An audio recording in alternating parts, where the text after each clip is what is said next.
Ito si Chowell, at ngayong araw ay inihaharap namin sa iyo ang isang panayam kay Ray Dalio. Sinabi mong nilalayon mong maging neutral sa politika, at sinabi mong ang issue ng taripa ay isang sintomas lamang ng mas malaking problema. Ano ang ibig sabihin noon? Sumagot si Dalio na sa kabuuan, mayroong isang problemang pinansyal, ibig sabihin, kawalan ng balanse. Historically, may 5 pangunahing salik na nagtutulak sa lahat ng bagay.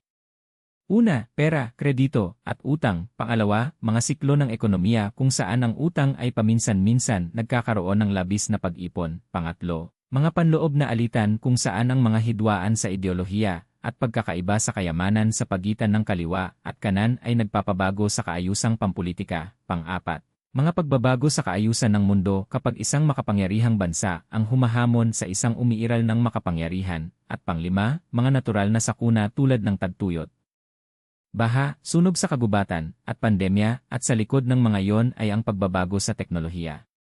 Ang lahat ng mga salik na ito ng sama-sama ay lumikha ng kasalukuyang kawalan ng balanse. Kaya, sa tingin mo ba na ang mga hakbang sa taripa ni Pangulong Trump ay nagpapaliyab sa mga komplikadong hamon na kakabagit mo lang? Ang mahalaga ay kung paano ito ipapatupad. Totoo ang hangarin na makalikom ng kita sa pamamagitan ng taripa at ang layuning ibalik sa bayan ang pagmamanupaktura at mga trabaho. Ang tanong ay kung makakamit ito sa pamamagitan ng matatag at kapwa nakikinabang na negosasyon o kung magaganap ito sa magulong at mapanirang paraan na nagpapalala sa hidwaan. Batay sa kung paano ito ni-handle hanggang ngayon, masasabi mo ba na ito ay tinutugunan ng pragmatiko o nalulunod ito sa kabuluhan?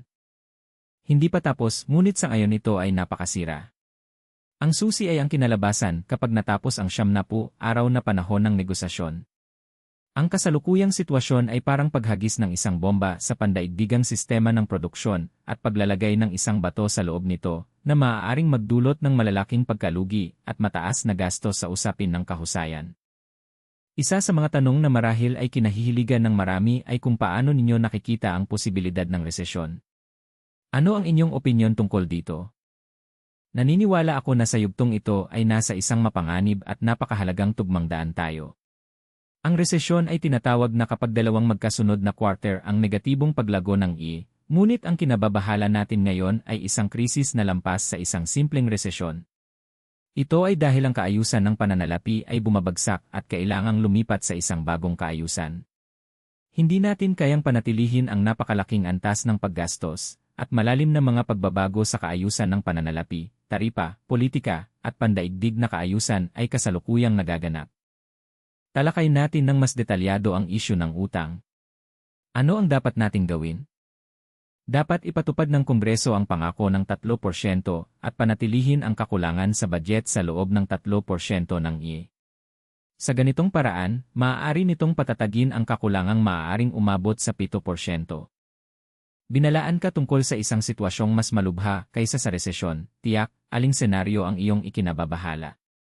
Ang pinakamasamang sitwasyon ay ang biglaang pagbagsak ng halaga ng pera at ang paglalantad sa mga ari-arian ng mga bondholder sa panganib.